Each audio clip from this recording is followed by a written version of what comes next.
Kuatkan tekad, kuatkan hati negeri. Baik, selamat pagi Pak Rudi. Selamat pagi Pak Iqbal. Ya, baik. Apa kabar Pak Rudi? Sehat? Alhamdulillah Pak. Bapak apa kabar? Juga sehat ya Pak? Alhamdulillah, baik, sehat. Baik Pak Rudi, saya ke sini ingin menanyakan mengenai apa permasalahan Pak Rudi selama ini selama ini eh, yang Pak Rudi alami. Iya. Jadi saya ingin sedikit sharing Pak dengan Pak Iqbal tentang saya merasa akhir-akhir ini saya kurang bisa Pak memanage waktu saya gitu. Kadang juga saya Ya, merasa capek dan jenuh seperti itu Pak.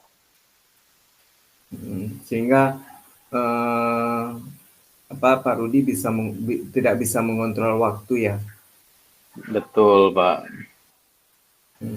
Baik Pak Rudi, ini apa saja rencana Pak Rudi dalam atau bagaimana cara Pak Rudi mengontrol waktu yang tepat selama ini, sehingga Pak Rudi tidak merasa lelah, tidak merasa letih, dan tidak merasa terbebani.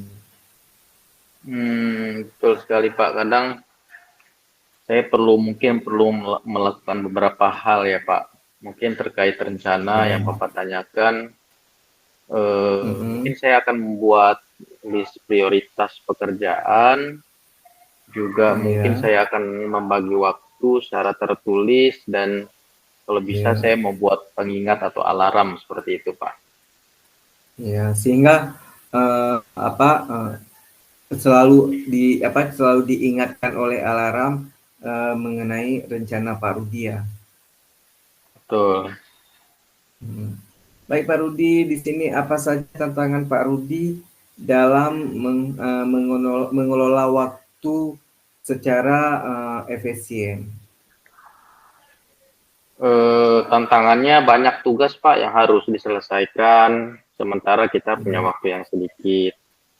Kemudian juga ya, tantangan lain adalah kadang ada banyak gangguan yang tak terduga atau kebutuhan mendadak gitu Pak. ya. Sehingga tidak bisa membagi waktu ya Pak Rudi. Betul. Ya, apalagi nanti mungkin lagi kita bekerja sudah ada apa ya di telepon sama keluarga, mungkin ada hal yang penting sehingga mengakibatkan kita tidak bisa membagi waktu ya Pak Rudi. Iya, betul sekali Pak Iqbal. Hmm. Baik Pak Rudi, di sini saya juga ingin menanyakan, pernahkah Pak Rudi kewalahan eh, dengan tugas Pak Rudi dan tugas Pak Rudi dan cara mengelola waktu tersebut dan bagaimana Pak Rudi mengatasi hal tersebut. Iya, kalau kewalahan pasti pernah Pak. Mungkin nanti mengatasinya saya kepikiran untuk membuat prioritas tugas mana yang lebih penting. Kemudian mungkin saya akan membagi tugas menjadi bagian yang lebih kecil seperti itu. Dan saya kepikiran untuk menggunakan teknologi Bapak untuk mungkin membantu tugas saya seperti itu. Iya. Sehingga itu merupakan prioritas untuk Pak Rudi ya, sehingga Pak Rudi Betul, bisa mengerjakan yang mana terlebih dahulu ya. betul sekali Bapak. Iya, baik ini satu ada lagi Pak Rudi. Apa saja aktivitas sehari-hari yang menyebabkan Pak Rudi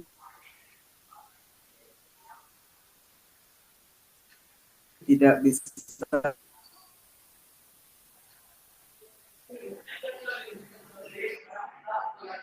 Iya. Eh, Halo Pak, mungkin saya harus banyak juga mengoreksi tugas siswa, dan menyiapkan materi pelajaran, juga terkadang ada rapat. Jadi banyak sekali memang aktivitas yang memerlukan banyak waktu seperti itu, Pak Iqbal. Iya, karena kan koreksi tugas siswa dan menyiapkan materi pelajaran, materi ajar itu adalah kewajiban ya Pak Rudi. Betul. Oke Pak Rudi, di sini selanjutnya Pak Rudi, apakah Pak Rudi mengenali kebiasaan yang menyebabkan Bapak kehilangan banyak waktu?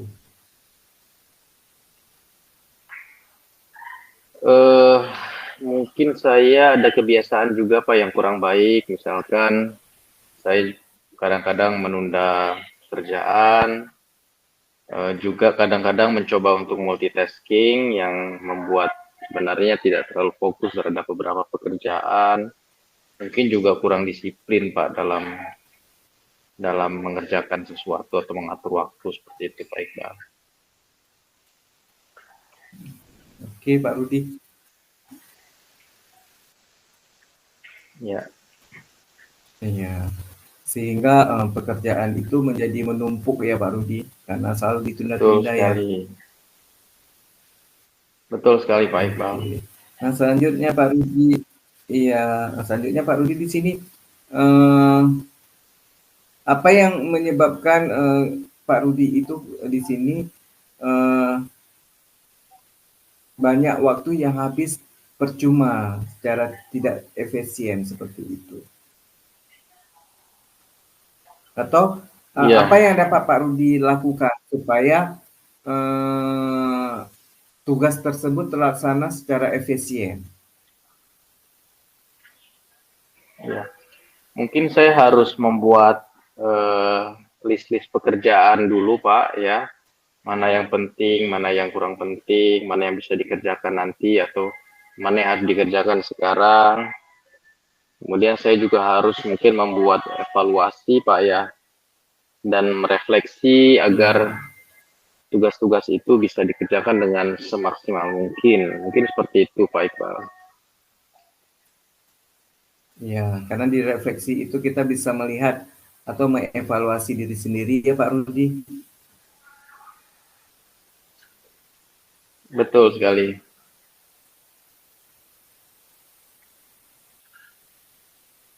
Iya. Selanjutnya Pak Rudi, apa sih langkah Pak Rudi eh, yang dapat Pak Rudi lakukan untuk memperbaiki manajemen waktu Pak Rudi? Atau hal apa yang dapat Pak Rudi Iya. lakukan? Mungkin saya harus mengidentifikasi aktivitas harian yang paling banyak menyita waktu ya. Kemudian juga membuat Ya, catatan dan harus memilah tugas berdasarkan apa istilahnya urgensi ya dan kepentingan gitu Pak. Mungkin itu beberapa hal yang saya terpikir untuk bisa saya lakukan. oke. Di sini Pak Rudi, aktivitas apa yang dapat Bapak lakukan supaya waktu Bapak itu lebih optimal seperti itu, Pak? Mungkin harus ada rencana yang jelas juga ya Pak ya, rencana harian dan Ya, mingguan. Kita juga mungkin harus mengatur batas waktu untuk setiap tugasnya, jangan sampai terlalu lama dan jangan sampai terlalu sedikit juga. Dan saya rasa mungkin saya juga harus istirahat sejenak ya Pak ya, seperti itu. iya. Supaya Pak Rudi tidak jenuh ya, Iya, menghilangkan kejenuhan ya. Iya Pak betul Rudi. sekali Nah Pak. selanjutnya di sini Pak Rudi, teknik apa yang bisa Pak Rudi lakukan supaya waktu Pak Rudi itu lebih optimal atau tidak membuang waktu dengan percuma saja?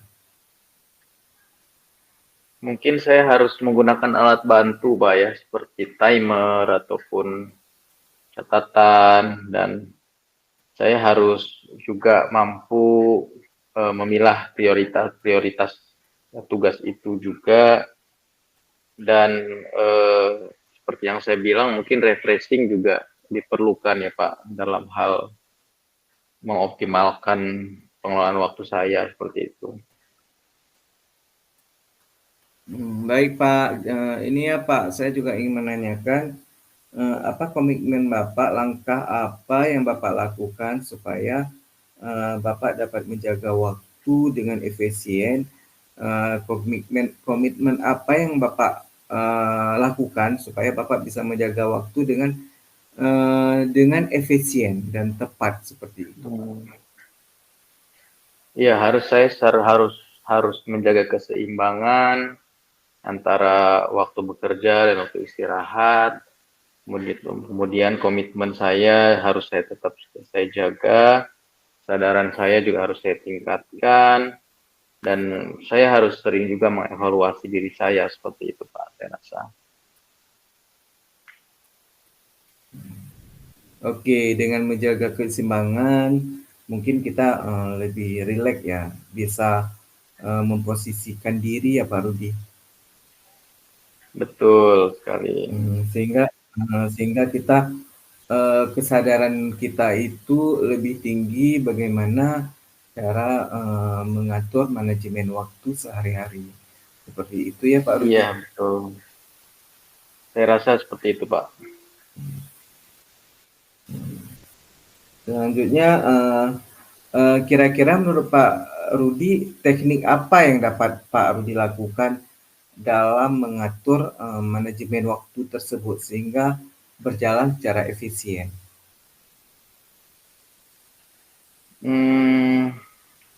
Saya kepikiran untuk melakukan teknik Pomodoro. Saya pernah baca itu sebuah teknik di mana dalam 30 menit kita membagi waktu, 25 menit itu untuk kita mengerjakan tugas tapi secara fokus, kemudian 5 menit istirahat gitu. Jadi setiap 5 menit istirahat. Mungkin saya kepikiran untuk mau mencoba teknik itu Pak. Oh iya, sehingga ini ya dengan teknik itu manajemen waktunya berjalan dengan sempurna ya Pak Rudi. Betul. Oke Pak Rudi, baik Pak Rudi. Semoga ke depan Pak Rudi bisa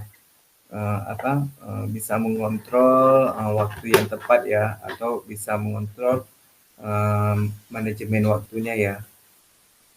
Iya. Terima kasih Pak Iqbal atas Oke. semua sarannya. Oke, terima kasih. Ya. Selamat siang Pak Rudi. Selamat siang. Assalamualaikum. Waalaikumsalam.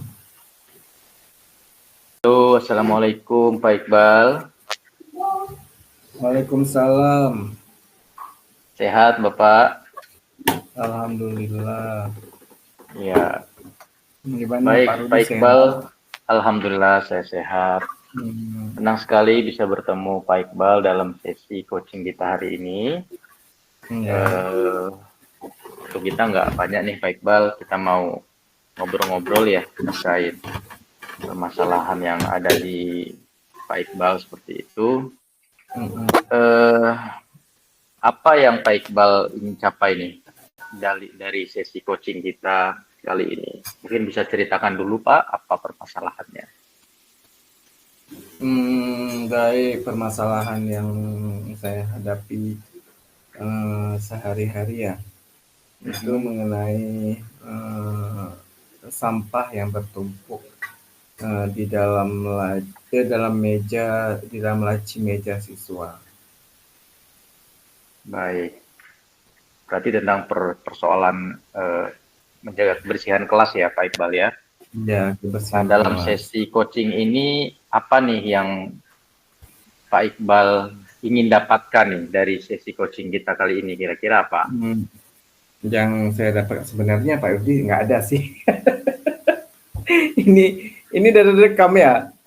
Sudah Pak. Yang Pak ingin harapkan apa dari pertemuan kita ini? Harapannya supaya murid itu memiliki kesadaran mengenai membuang sampah di tempatnya, bukan di dalam laci, sehingga di dalam kelas itu tidak berbau busuk, dan di dalam laci itu tidak menjadi sarang nyamuk, atau di dalam laci itu bersih, sehingga bagi murid itu juga menjadi nyaman di dalam kelas. Baik, ya.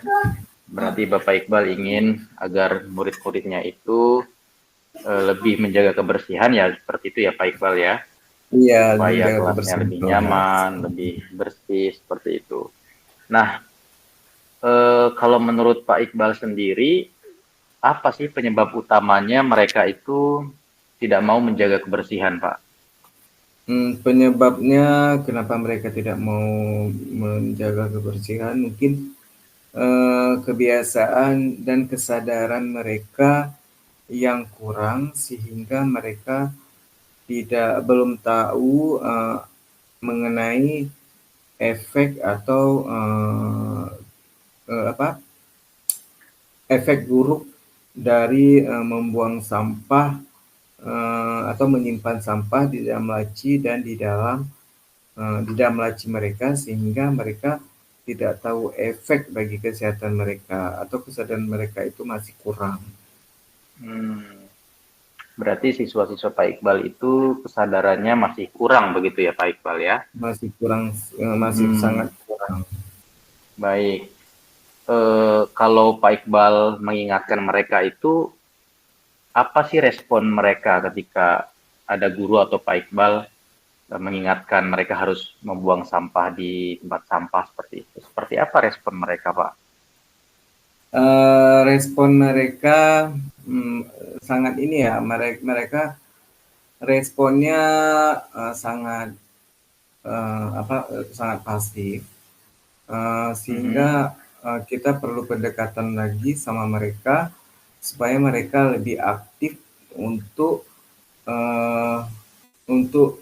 menyadari apa efek jika sampah itu berada di dalam laci, sehingga ke depan dengan kita sosialisasikan mereka tentang bahaya sampah, mereka lebih sadar efek dari sampah, menyimpan sampah di dalam laci. Baik. Apakah ada siswa yang sudah menjaga kebersihan dengan baik? Apa yang membedakan, apa yang berbeda dari mereka menurut Pak Iqbal? Di sini ada siswa yang sudah sadar ya tentang sampah, dan juga ada siswa yang masih kurang sadar tentang sampah, karena mereka mungkin kebiasaan mereka yang membuat mereka itu tidak tahu bahwa jika sampah disimpan dalam laci, sampah itu akan menimbulkan bau busuk dan menyebabkan sarang nyamuk. Jadi kesadaran mereka, baik kesadaran itu di rumah mengenai bahaya sampah, maupun kesadaran mereka di sekolah, atau mereka kurang mengindahkan pada saat guru menyampaikan bagaimana bahaya sampah bagi kesehatan mereka, sehingga mereka itu tidak mengindahkan anjuran yang telah disampaikan oleh guru, seperti itu. Baik, berarti rata-rata tidak menggubris ajakan itu ya Pak Iqbal ya. Iya. Sudahkah Pak Iqbal mencoba pendekatan lain selain mengingatkan mereka, Pak? Kami dari pihak sekolah sudah menjalin pendekatan dengan mereka. Bukan pada saat proses PBM saja kami mengingatkan tentang bahaya sampah. Pada saat guru-guru menjadi pembina upacara, juga menjadi pembahasan rutin kepada mereka mengenai menjaga kebersihan, baik kebersihan kelas, kebersihan lingkungan sekolah, sehingga mereka lebih nyaman dan aman berada di lingkungan sekolah. Jadi mungkin mereka belum memahami sepenuhnya ya apa itu efek dari bahaya sampah, sehingga mereka masih kurang mengublis atau mengindahkan apa yang telah disampaikan baik di dalam kelas oleh guru mata pelajaran atau mapel maupun oleh atau guru yang sedang menjadi pembina upacara pada saat hari Senin. Baik. Kira-kira apa nih Pak langkah-langkah konkret yang bisa Pak Iqbal ambil untuk mengubah perilaku siswa tersebut Pak terkait kebersihan sampah tadi? Langkah-langkah konkret yang harus dilakukan adalah harus daripada saat mereka memasuki atau berada di sekolah, kita harus mensosialisasikan kepada mereka mengenai bahaya sampah. Setelah kita sosialisasikan, kita harus memberikan kesadaran kepada mereka supaya mereka bisa paham bahaya sampah jika sampah itu berada di dalam kelas maupun di lingkungan sekolah. Selanjutnya kita juga harus mengevaluasi pada saat menyampaikan amanah atau nasihat kepada mereka, apakah amanah atau nasihat itu sudah mereka indahkan atau mereka dengarkan atau tidak. Nah, jika belum mereka indahkan atau mendengarkan, kita tidak bosan-bosan mengingatkan setiap memasuki atau setiap pada saat kita mengajar, kita harus mengingatkan mereka mengenai bahaya sampah supaya mereka sadar dan tidak mengulangi lagi mengenai sampah disimpan di dalam laci.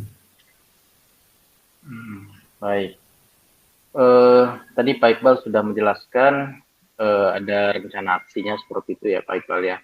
Nah, kira-kira dari langkah-langkah yang telah Pak Iqbal pikirkan tadi, mana yang akan Pak Iqbal mulai terlebih dahulu nih Pak?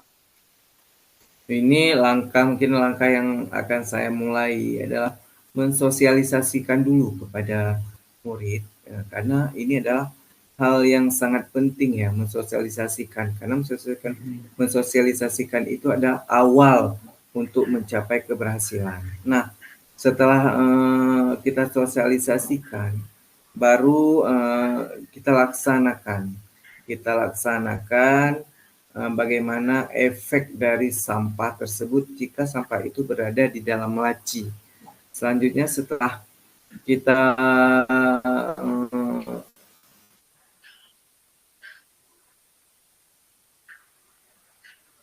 melaksanakan langkah, baru kita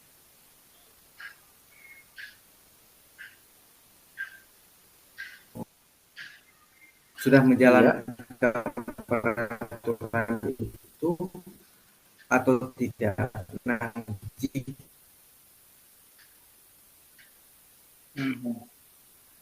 jika peraturan itu tidak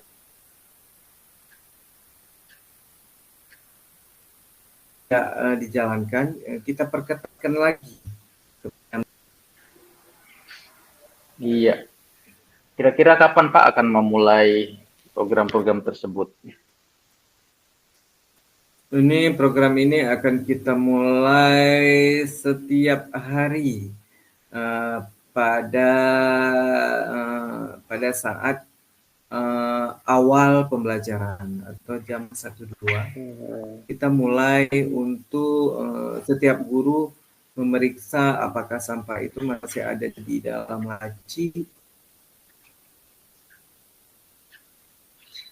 Oke. Atau tidak, sehingga dengan kita menerapkan kebiasaan ini, kita baik Pak Iqbal, terima kasih.